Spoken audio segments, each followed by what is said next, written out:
Well, despite the best urgings of her father not to follow in his footsteps, there was no stopping Elly Chapple in doing exactly that. I caught up with young Elly when she had her first drive at Club Menangle today.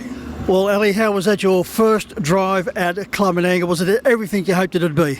It was really good. It was really different to what I'm used to. Obviously the track's Tamworth, and been driving at Maitland a little bit. It's a lot bigger, but it was really good for my first time. It was also your first drive behind a trotter. Yes, and he looked after me. He did the job. He's a good old horse and always tries his hardest for everyone, so couldn't be more thankful for Robbie and Kerry Ann for giving me a drive on him. Yeah, I think Gold Sovereign's been a welcome friend to a number of the younger brigade coming through that particular stable. Also Jack Brown, and congratulations to Jack driving his first Menangle winner. Yes, definitely. I think everybody gets to go on Gold Sovereign, but good on Jack for his first winner at Menangle today. That was good to see. Well, Elly, before we have a look at your career, we're just going back 12 months or so, and as those words I said, your dad didn't want you to follow in his footsteps, and that particular incident where you had that very nasty fall at Inverell.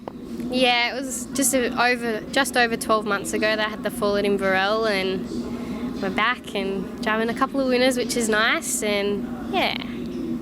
And that particular day, your dad drew inside of you. It was at the start, the one played up and there was a domino effect. You were knocked unconscious? Yeah, so I drew 2 and the number 1 horse fell. The driver hit me, and then Dad drew 3, so he was above and ahead of everyone, and I got thrown under the rest of the field and I was knocked unconscious. When you did come to, you were still on the track, and the first person you saw was your mum, Julie. Yes, yeah, I woke up to her voice, and then the next thing I remember was waking up in the helicopter. Now, you bounced back very strongly from that, a very tough and resilient girl, just like the Chapple family. Your career took off in the mini trotters around the Tamworth district. Yes, so I started at the mini trotters from probably when I was 6 years old, and went through there, and then started getting my trial licence, and we've gone up from there.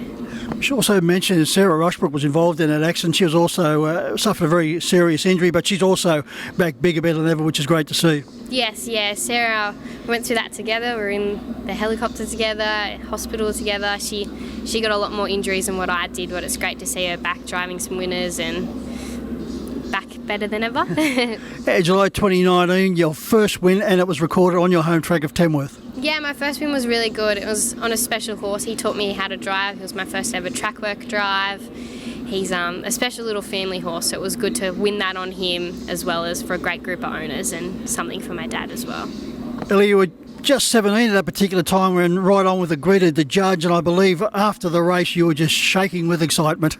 I was. Nothing can take away that excitement of your first winner. There'll never be another feeling like that. Now, Elly, you attended Oxley High School, and you passed with flying colours, so congratulations on that score. But during the isolation due to the COVID, and the fact that you had a broken elbow and you're left-handed, it was sort of like added a few little difficulties there. Yeah, it was a bit different. It was a bit difficult, but we got through, and I didn't go too bad with my HSC in finishing Year 12, so I was happy with that, how I got through.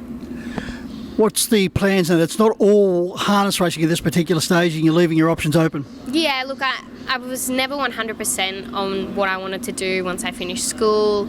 I've always wanted to move to Sydney or Newcastle for a harness racing trainer and just see how I go, and I just had a spur of the moment, and I said to Dad, look, I'd really like to go to Robbie and Kerry Ann's, and I went, and now I just work there for a while and see how we go, and if my driving career takes off, which I hope it does, that's what I would really like to do, but if it doesn't, uni will be an option. I'm looking at early childhood and primary teaching. There's also another option you mentioned to me earlier. And I got into equine science as well, so a bit of 2 different options, see how we go. Yeah, it's always nice to have those options available. Sometimes the best of plans always don't go the way we hope. Yeah, definitely. Like, at least, have a variety of choices, so if one thing doesn't work out or I change my mind, at least I sort of have things to choose from. Now, congratulations. You're coming off a win at Maitland yesterday, and this was also a special win shortly after your start of your career with Don't Tell Dorothy, owned by your mum, so it was also your first one as a trainer? Yes, yeah. We bought Don't Tell Dorothy, just sort of a cheap horse, family horse out of Bathurst, and he's done an amazing job. We love him. He's great to do anything with. He was my first training win, which was great. He always tries his hardest, and yeah, it was great to get a win on him yesterday in Dad's name before I brought him up here to Sydney. So, How big an influence has Dad been on you, and what's some of the most important advice he's given you?